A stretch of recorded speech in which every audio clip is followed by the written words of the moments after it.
Salut, c'est Alice. Donc je continue sur ma liste des sorties des scènes. Où je regarde la règle des jeux qui sont sortis avec un jeu qui est vachement attendu, qui a vachement buzzé, qui est Lacrimosa, sur lequel on avait assez peu de détails et les règles sont sorties hier là. Lacrimosa déjà c'est un jeu publié par Devir. Donc sur un thème Mozart, son dernier mouvement, donc Lacrimosa, le dernier mouvement du Requiem qu'il a écrit juste avant de mourir, qui n'est pas achevé. Et nous, on va jouer des mécènes qui l'ont connu tout au long de sa vie, donc on va raconter un peu sa vie à sa femme pour avoir des points de victoire. Et en même temps, essayer de finir le Requiem en finançant des compositeurs dont il était proche. Donc les auteurs, c'est Gérard Asensi et Ferron Renalias. Ensemble, ils ont fait The Origin of Species. Moi, j'y ai pas joué, j'en ai pas forcément eu de super échos. Et en fait, les deux sortent d'autres trucs pour Essen. Donc, il y a 1898 ISS, ça me tente bien. 1998. J'ai commencé à lire, mais j'ai pas du tout fini. L'autre sort Take a Seat qui m'intrigue un petit peu. Un peu dans le genre Overboard au cinéma. Voilà, donc ça, je regarderai aussi un moment. Un sac-tac. Voilà, Bon, voilà, c'est du jeu léger, on verra bien. Et bon, bref. Donc, ils ont différents types de jeux qui sont pas forcément des auteurs ultra en vogue, mais Lacrimosa a super attiré. Le pitch, il faut dire, fait envie parce qu'on nous parle de hand building avec des cartes à double usage. Donc ça, j'ai eu la règle, donc je vais vous expliquer un petit peu comment ça marche. Donc le principe du jeu, c'est que, en fait, on a un deck de 9 cartes. Et sur ces 9 cartes, on va quasiment toutes les jouer à chaque manche. Il va y avoir 5 manches dans le jeu, 5 périodes ça s'appelle. Et pendant ces périodes, on va jouer 8 cartes sur nos 9, et la 9e va rester dans notre main pour la manche d'après. Donc à chaque tour de jeu, donc on va faire 4 tours de jeu autour de la table, où à chaque fois on va jouer 2 cartes. Et le principe, c'est donc qu'on va avoir notre plateau personnel, et à chaque tour, on va jouer une carte au-dessus et une carte en dessous. La carte au-dessus, elle nous donne les actions qu'il y a marquées dessus. La carte en dessous, elle nous donne des revenus pour le tour d'après, donc en général en points d'action. Parce que la plupart des actions vont nous demander de dépenser donc des points d'action de chacune des 3 pistes donc correspondant. Donc une piste talent, je crois. Donc la première piste, c'est pour aller récupérer des opus de Mozart pendant sa vie. Pour aller vendre de la musique, en gros. Le deuxième, c'est du voyage, pour aller faire des représentations à divers endroits. Et le troisième, c'est la composition, c'est ce qui va jouer pour le Requiem. Donc on a comme ça des différents points d'action à dépenser. On peut les acheter pour des sous, potentiellement, pendant notre tour, à n'importe quel moment. Ou les revendre pour un peu de sous, mais vraiment pas grand-chose. À la fin de notre tour, tout ça, ça va retomber à zéro, d'où l'importance des revenus d'un tour sur l'autre. Et on a des marqueurs comme ça, potentiellement, qui sont aussi des points d'action de la couleur concernée, sauf que cela, ils se conservent. On a des sous, sur le côté on a une barre de finances qui va monter et descendre en fonction de... on est des mécènes, donc de si on investit ou qu'on gagne de l'argent, qui va nous faire un revenu de sous, de compteur de points d'action et de points de victoire. Voilà. Et sur l'autre côté du plateau, mais là on ne voit pas, hop, tant que j'en suis au plateau personnel, hop, alors hop, je vais dézoomer un peu ça. Le plateau personnel, il est par là. Sur le côté, on va avoir donc des choses comme ça avec des notes de musique qui correspondent à des instruments et qu'on va placer petit à petit sur les requiems. Donc les requiems, ça va être la partie en bas du plateau qui va présenter donc divers mouvements. En face, il va y avoir des compositeurs et on va pouvoir aller les placer là-dessus. J'y reviendrai. Donc globalement, le tour, comment il va se dérouler? Donc à mon tour, je place une carte au-dessus, une carte en dessous et je fais les actions de la carte au-dessus. Parmi les actions disponibles, donc ouais, je vais peut-être d'abord dire ça. Donc je fais l'action de la carte au-dessus, j'ai donc joué 2 cartes, je repioche 2 cartes et c'est au joueur suivant. À la fin je pioche plus qu'une carte, comme ça j'en ai 3 en main, et ainsi de suite, jusqu'à ce que chacun ait donc joué ses 8 cartes comme ça. Donc je joue mes 2 cartes, le voisin joue ses 2 cartes, le voisin joue ses 2 cartes, etc.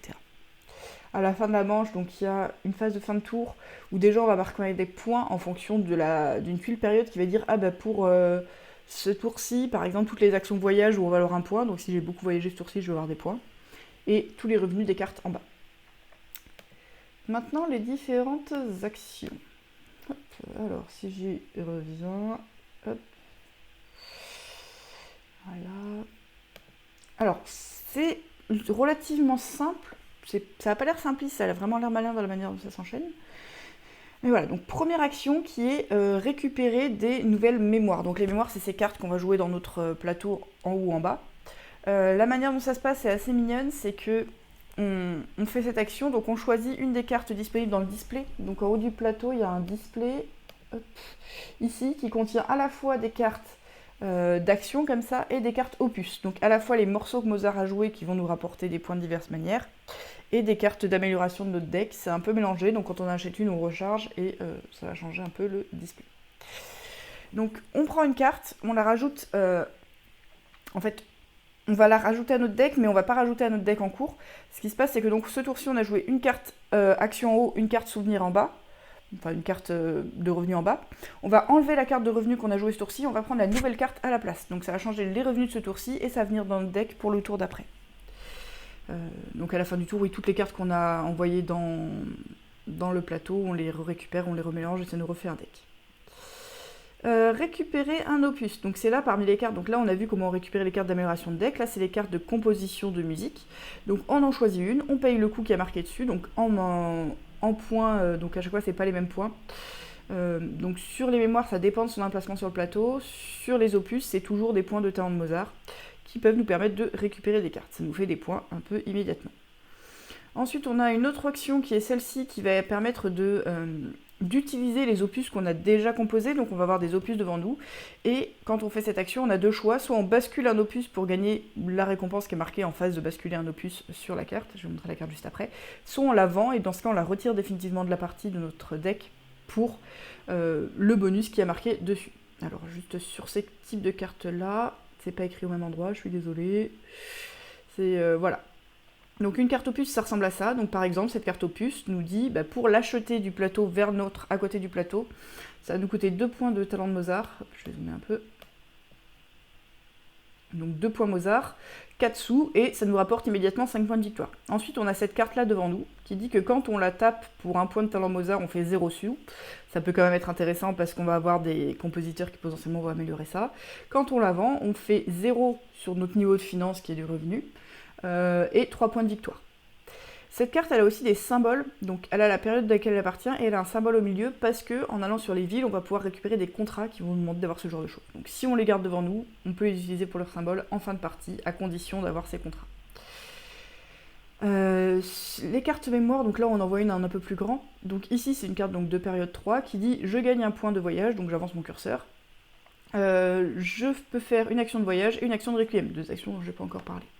Ou alors, si je la mets en bas en tant que carte de revenu, ça va me faire gagner pour le prochain tour un point de voyage, un point de composition et un point de victoire. Bon.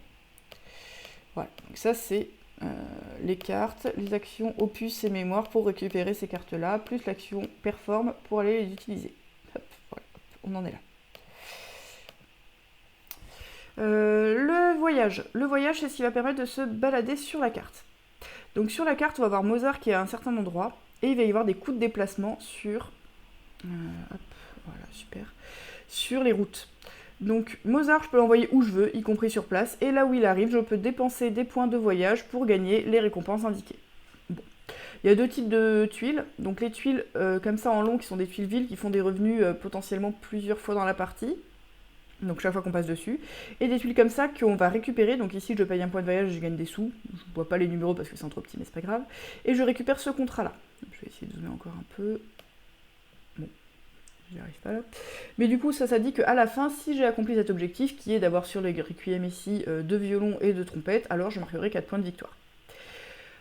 Les tuiles qui n'ont pas été utilisées dans une manche, elles vont être retournées pour être plus valorisées la manche d'après, c'est pour ça qu'il y en a qui ont des tours marrons. C'est les meilleures tuiles qui n'ont pas été utilisées pendant un tour, ou qui sont là depuis plus d'un tour, même si elles ont été utilisées et que c'est des tuiles. Bref. Voilà, ça c'est un peu du détail.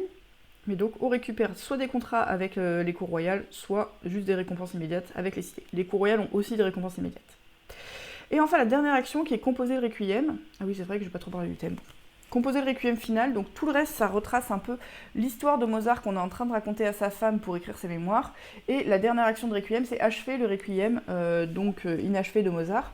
Pour ça en début de partie on a choisi 2 compositeurs, donc c'est pas tout à fait sur l'image là, mais on va avoir 2 compositeurs proches de Mozart qui vont avoir été choisis en début de partie parmi 4, qui ont l'air de changer un petit peu la partie sur ce qui peut se passer, qui vont être divisés donc toutes leurs tuiles selon les différents mouvements Donc on va contribuer aux 5 mouvements du Requiem. Et donc quand on veut composer quelque chose, on va aller choisir un mouvement, une tuile dessus, on va payer son coût. Hop, donc ça je vais peut-être montrer un peu dessus. Et on va prendre une tuile de notre plateau. Alors est-ce que là je l'ai? Ouais, hop. Donc là sur notre plateau, en gros, si je veux par exemple aller utiliser cette première case, je vais gagner dessous et placer une goutte sur, une note sur une trompette en choisissant l'un des deux compositeurs. Il y a un truc avec soit une note simple, soit des croches. Je suis pas très douée dans ces trucs-là. Soit une croche, soit une double. Bref, une ou deux notes qui va aller se placer sur le plateau sur un symbole trompette. Pourquoi une ou deux? Parce que ça va dépendre du compositeur qu'on va choisir. Donc ici, il y a 2 lignes de compositeurs qui correspondent à 2 compositeurs différents. Le premier est celui à la simple et le deuxième, c'est une double. Donc ça permet de savoir quel type de compositeur on a récupéré. Donc là, il y a eu 4 fois le deuxième et 2 fois le premier. Ça va compter pour une majorité en fin de partie. Le compositeur, à quoi il ressemble? Hop, il est plus loin dans la règle. Les tuiles compositeurs. Voilà, donc une tuile compositeur, ça se présente comme ça. Donc à chaque fois, c'est vraiment associé à un mouvement et les emplacements de type de musique qu'on peut avoir sont un peu associés. Donc il y a une petite contrainte là-dessus en fonction de ce qu'on a déjà placé, où est-ce qu'on peut jouer. Donc sur la face avant, il y a le nom du compositeur et le nom du mouvement. Sur la face arrière, il y a un portrait à la fois et le nom du mouvement est marqué au-dessus. Il y a le coût pour aller poser ce compositeur, donc toujours des points de composition, potentiellement des sous, des finances. Et il y a l'effet. Donc ça, par exemple, celui-ci, c'est un effet immédiat qui rapporte 2 points. Celui-ci, c'est un effet permanent qui dit qu'à chaque fois qu'on accomplit une performance, donc on utilise de la musique soit pour la performer, soit pour la vendre, on va pouvoir en faire ça une fois de plus. Donc utiliser 2 opus à la fois, ou plus. Voilà. Ensuite, au dos, une fois qu'on la retourne, c'est juste ceux qui ont un effet permanent, qui ont toujours l'effet permanent qui est marqué dessus. Donc là, par exemple, celui-ci, il dit qu'à la fin de chaque tour, je gagne 1 point de composition. Voilà. Donc on va récupérer ça, c'est la même chose que ce qui est marqué sur la face en infini, ceux qui ont comme ça ces 2 points ont l'air de rien avoir marqué au dos là-dessus. Le 3, je suis plus très sûre de quoi il sert. Bon, voilà. Ok, donc ça, la composition, on place nos notes comme ça. À quoi ça sert? C'est qu'en fin de partie, sur chacun des mouvements, on va regarder quel est le compositeur majoritaire. Celui qui est majoritaire, chacune des contributions va valoir du coup ici 4 points. Celui qui est minoritaire, chacune des contributions va valoir 2 points. Et ça dépend un petit peu des mouvements. Le type d'instrument est un petit peu imposé. Les silences, je ne sais pas si c'est parce qu'on joue à moins de 4 ou si c'est des actions qui permettent de les placer. Je pense que c'est plutôt parce qu'on joue à moins de 4. Hop, voilà. Je crois que j'ai à peu près fait le tour de la règle, point de vue des différentes actions qui existent. Hop, je vais vérifier que j'en ai pas oublié une, mais je ne pense vraiment pas. Hop, voilà, donc là on a vu un peu toutes les actions. Donc à la fin du tour, on récupère nos 9 cartes qui sont dans le plateau, on les remélange pour recréer un deck. On va aller gagner tous nos revenus, donc des cartes qui ont été mises sous notre plateau, pour aller faire gagner tout ce qui est marqué dessus. Donc là par exemple tout ce qui est marqué, hop, c'est pas ici, il n'y a pas d'exemple, mais voilà, c'est comme ça. Donc tout ce qui était en dessous nous rapporte des sous. Donc des sous, des points d'action de tel ou tel type. Et on repart pour un tour. Ouais, donc sur le plateau ici, peut-être qu'on peut voir un peu. Les cartes, quand elles sont disposées en haut, donc ça c'est le coût pour acheter les cartes en tant que carte mémoire, donc les cartes qui vont jouer sur le plateau. Et ici, ça peut être un surcoût potentiel pour aller prendre les opus. Donc parce qu'on les pousse soit vers le haut quand c'est des cartes mémoire, soit vers le bas quand c'est des cartes opus. Donc bon bref, il va y avoir un petit surcoût, il y a différentes villes, il y a différents emplacements. Je pense que j'ai à peu près fait le tour pour l'idée des règles. À la fin de partie, on a aussi des points pour nos reliquats, éventuellement. Voilà. Donc on a vraiment tout ce plateau comme ça sur lequel tout le monde va contribuer, des choses qui se passent un petit peu à chaque période. À la fin de la tour, on marque aussi les points en fonction du bonus pour ce tour-ci. Voilà, donc moi globalement ça me tente vraiment beaucoup. Donc moi les handbuilding globalement j'aime bien.